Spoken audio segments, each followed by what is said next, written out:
He sat alone at the corner table, wore a worn jacket and faded jeans. His hand shook slightly as he counted the crumpled bills in his wallet. The waiter had been watching him for 10 minutes, rolling his eyes at the other staff, whispering about how some people shouldn't eat out if they can't afford it.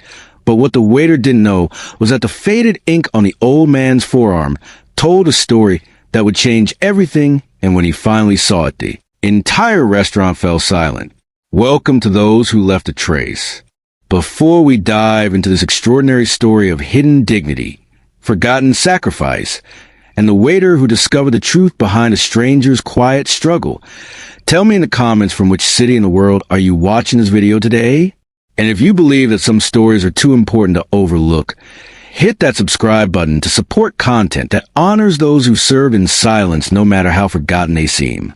The family diner sat on Main Street between a hardware store and a small pharmacy. Its red vinyl booths had seen decades of conversations, and the black and white checkered floor showed years of foot traffic. The walls were covered with old photographs of the town's history, local high school football teams, and faded newspaper clippings about community events. Behind the counter, 3 waiters worked the evening shift, 2 young college students earning weekend money, and an older man named Frank who'd been there since the place opened 23 years ago. The dinner rush was winding down when he walked in.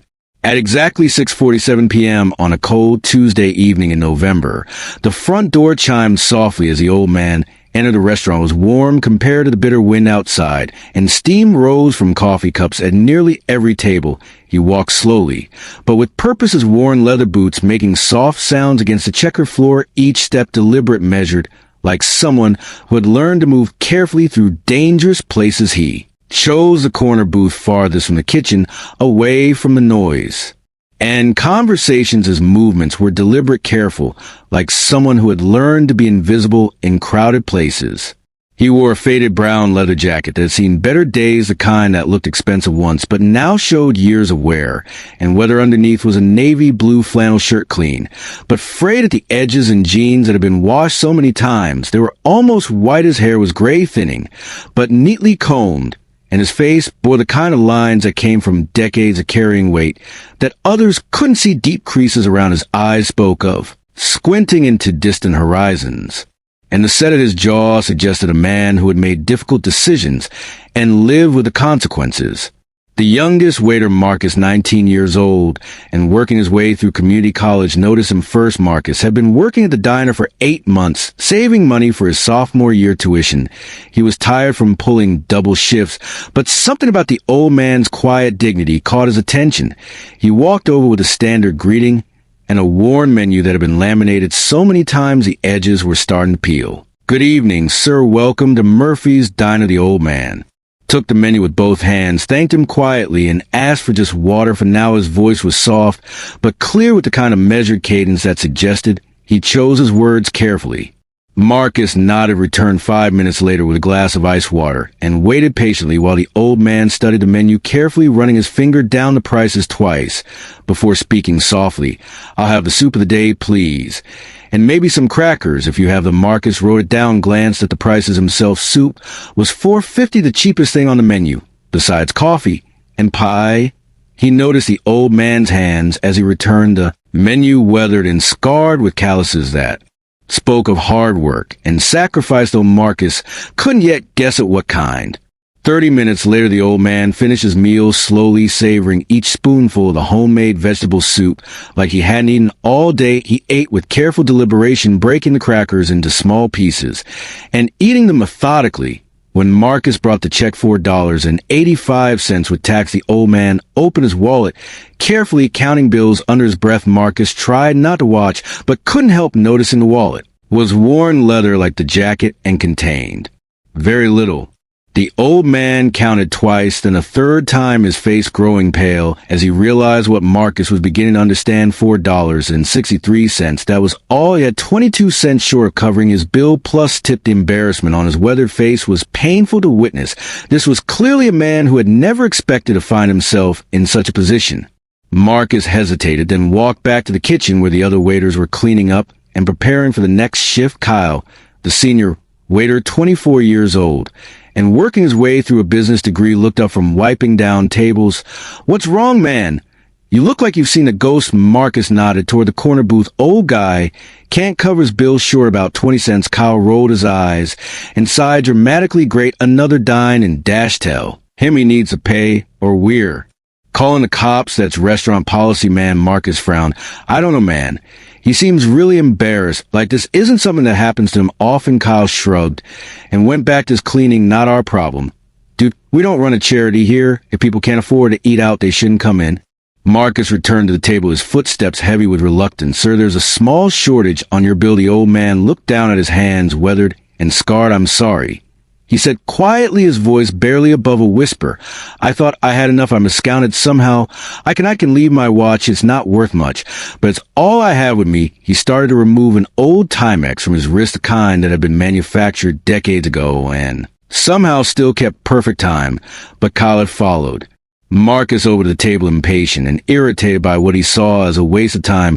"What seems to be the problem here, sir?" His tone carried the kind of condescension that made Marcus wince. The old man looked up, his eyes showing a dignity that even embarrassment couldn't touch. "I'm a few cents short of the bill," he said quietly. "I can leave something as collateral or come back tomorrow with a difference." Kyle made a show of sighing loudly and shaking his head. "Look, sir, we can't just give away food. We're not a soup kitchen. Maybe next time make sure you can afford to eat out before you come in."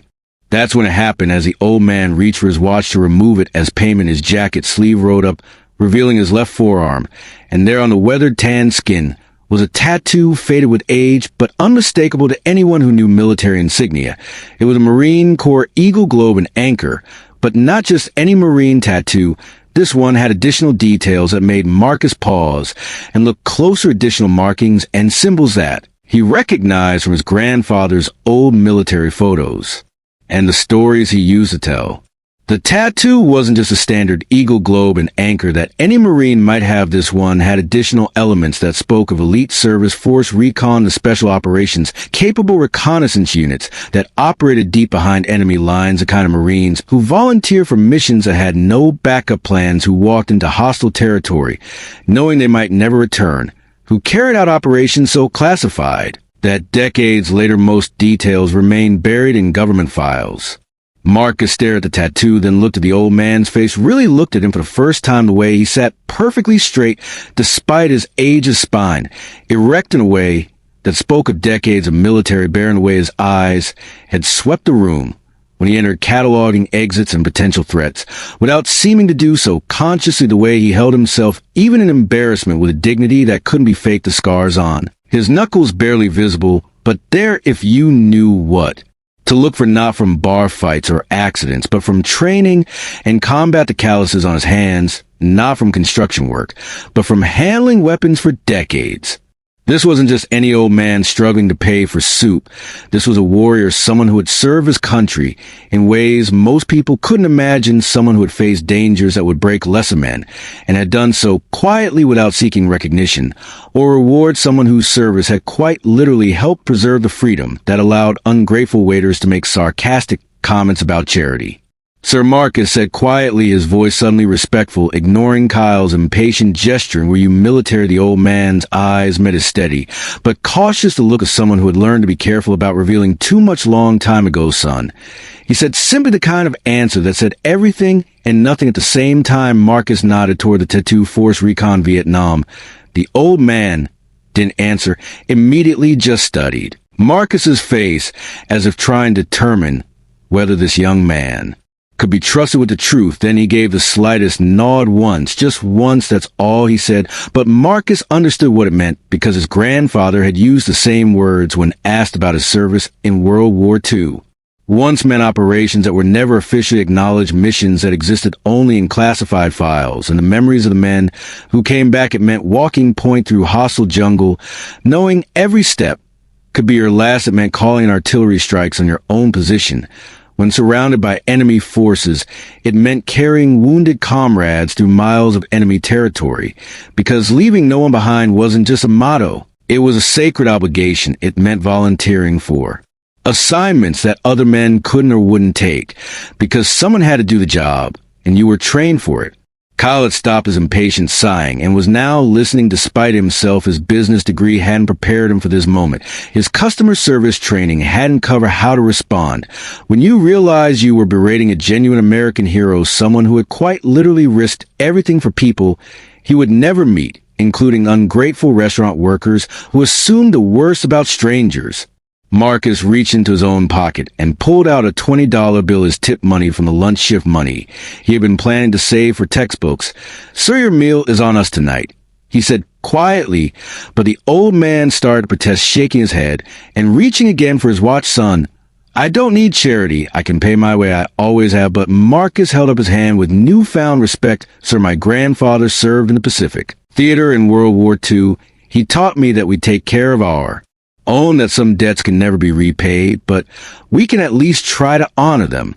The old man's eyes grew bright for just a moment, and Marcus saw in them depths of experience and pain that no young person should ever have to carry. Then he nodded, slowly stood up with the careful precision of someone whose body had endured more than its fair share of punishment, and extended his hand. Marcus shook it, feeling the firm grip of someone who had once carried a rifle through jungles most people only saw in movies, a handshake of a man who had looked death in the face and kept moving forward. As the old man walked toward the door, he paused at the counter where Kyle stood silent, now processing what he had just witnessed and trying to reconcile his assumptions with reality. The old man looked at him for a moment, his eyes neither angry nor judgmental, just tired. Then he said quietly, "Son, I didn't serve so people would thank me, and I certainly didn't serve so they would give me free meals, but I did serve so that young men like you'd have the freedom to choose your own path, even if that path includes being rude to strangers you don't understand." Then he walked out into the cold November night, leaving behind two young men who would never again assume they knew someone's story just by looking at their clothes or counting their money. Kyle stood at the window watching the old man disappear into the darkness, his silhouette growing smaller under the streetlights until he was gone. Marcus began clearing the table and found something the old man had left behind, a small challenge coin dark with age and were bearing the Force Recon insignia on one side and the word Semper Fidelis on the other. Marcus picked it up carefully, knowing he was holding something that represented sacrifices he could barely imagine, missions that had never been publicly acknowledged, and a level of service that went far beyond anything most people would ever understand. The next evening, at exactly the same time, the old man returned, walking to the front door with the same quiet dignity, same measured steps, same careful observation of his surroundings. Marcus was ready for him, this time having spoken with the restaurant owner Jim Murphy about the previous night's events. Jim, a Vietnam veteran himself, had been moved by the story and had made a decision that surprised no one who knew him. When Marcus brought the check along with the old man's simple meal of soup and crackers, he also brought something else, a handwritten note from Jim. The note was written on restaurant letterhead in Jim's careful script.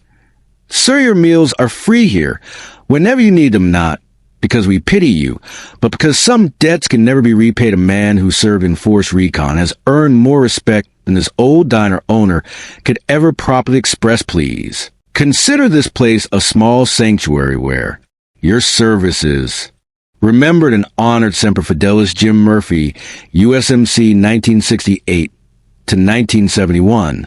Marcus watched as the old man read the note, twice his weathered hands as steady as granite. Despite the emotion Marcus could see building in his eyes, then he looked up, and for the first time Marcus saw him smile, a small, quiet expression that transformed his entire face and revealed the young Marine. He had once been the warrior who had carried out impossible missions and somehow found the strength to return home and build a quiet life. Over the following weeks, the old man, whose name Marcus learned was Robert James Morrison, became a regular fixture at the diner, arriving every evening at the same time, ordering the same simple meal, and slowly beginning to share pieces of the story with Marcus and Jim. Not the classified details, those would always remain locked away, but the human moments, the camaraderie he had shared with his fellow Marines, the pride he had felt in serving his country, and the long, difficult process of learning to live with memories that most people couldn't imagine. 3 months later, Marcus learned more about Robert's story in a way he never expected to. It came through a phone call to the restaurant from a Marine Corps liaison officer who had been tracking down veterans eligible for benefits. They had never claimed Robert, it turned out, had been recommended for multiple decorations that he had never received due to the classified nature of his missions. His service record, once it was finally declassified, revealed a level of heroism that took Marcus's breath away. Robert had conducted 17 separate reconnaissance missions behind enemy lines in Vietnam, and Laos, each one voluntary, each one more dangerous than the last. He had rescued wounded Marines from ambush sites, called in airstrikes on enemy positions while under heavy fire, and had once carried 2 wounded comrades through 12 miles of hostile jungle to reach an extraction point as Silver Star citation. Once it was finally process described actions that bordered on the superhuman performed by a man who simply did what needed to be done because it was his job. But perhaps more importantly, Marcus learned that Robert had never spoken about any of this to anyone, not his late wife, not his children who had predeceased him, not his few remaining friends. He had carried these memories alone for over 50 years, never seeking recognition, never asking for special treatment, never expecting anything from the country he had served except the right to live quietly and with dignity. The Marine Corps wanted to hold a ceremony to present Robert with the decorations he had earned, but Robert politely declined. He told the liaison officer that he hadn't done those things for medals, he had done them for the Marines beside him, and they were all the recognition. He needed the medals could go to younger Marines who might need the encouragement more than he did. Instead, Robert asked for something simpler. He wanted a story to be told not to glorify war or to make him seem like a superhero, but to remind people that heroes walk among us every day wearing ordinary clothes, carrying extraordinary stories. They're the elderly man struggling to pay for soup, the quiet neighbor who never talks about the past, the unassuming figure who steps forward. When others step back, they're the living reminders that freedom isn't free and that the price is often paid by those who ask for nothing in return. The restaurant began to change after Robert's story became known in the community, not dramatically, not commercially, but in ways that mattered. Veterans began coming to Murphy's Diner, not for free meals, though Jim made sure anyone who served ate well, but for the recognition that their service mattered. Marcus learned to spot them the way they carried themselves, the way they observed their surroundings, the careful way they chose their seats, and the quiet dignity they maintained even when the world seemed to have forgotten what they had done. One evening, a woman in her 60s approached Robert's usual table. She introduced herself as Helen Carter and explained that her brother had served in Vietnam with the 1st Cavalry Division. He had never made a home, but before he died, he had written letters about forced recon Marines who had saved his unit from an ambush in 1971. She had kept those letters for 50 years, wondering if she would ever meet one of the men her brother had described. Robert listened quietly as Helen read from her brother's last letter describing anonymous Marines who had appeared out of the jungle like ghosts, eliminated the threat, and vanished again before anyone could thank them properly. Her brother had written that he owed his life to men whose names he never learned, whose faces he barely saw in the darkness, but whose courage had given him a few more weeks to live and write letters home to his family. Robert didn't confirm or deny whether he had been involved in that particular mission. Some things remained classified, even in his own mind, but he accepted Helen's thanks with the grace of a man who understood that service creates connections across time and distance, connections that bind strangers together in ways that transcend individual recognition or reward. Marcus, meanwhile, had been inspired by Robert's example to make changes in his own life. He changed his major from business to social work with a focus on helping veterans transition back to civilian life. He volunteered at the local VA hospital and began studying military history, not the politics or strategies, but the human stories, the individual acts of courage and sacrifice that shaped the world he lived in. 2 years after that first meeting, Marcus received a scholarship to continue his education funded by a veterans organization that had heard Robert's story. The scholarship was specifically for young people who demonstrated commitment to serving those who had served. It covered his full tuition and included a summer internship working with combat veterans dealing with PTSD and other challenges related to their military service. Robert attended Marcus's graduation ceremony, sitting quietly in the back row, wearing his one good suit and the same quiet dignity he brought to everything else in his life. Afterward, at the small reception, he pulled Marcus aside and handed him an envelope. Inside was a letter of recommendation for Marcus's application to graduate school written in Robert's careful script. The letter described Marcus not as a student or an employee, but as a young man who had demonstrated the qualities that mattered: most integrity, compassion, and the courage to do what was right even when it wasn't easy. The letter also contained something else, a small photograph taken in Vietnam showing 8 young Marines in combat gear standing in front of a helicopter. All of them looked impossibly young, faces serious, under camouflage paint and steel helmets. Robert was in the center, barely recognizable under the dirt and equipment, but his eyes were the same steady, unflinching gaze that Marcus had come to know on the back of the photograph. Robert had written the names and fates of each Marine. 3 had died in Vietnam, 2 had died in the years since coming home, and 2 besides Robert were still alive somewhere in America, living quiet lives and carrying their own invisible burdens. Marcus kept the photograph on his desk through graduate school and into his career as a social worker specializing in veteran services.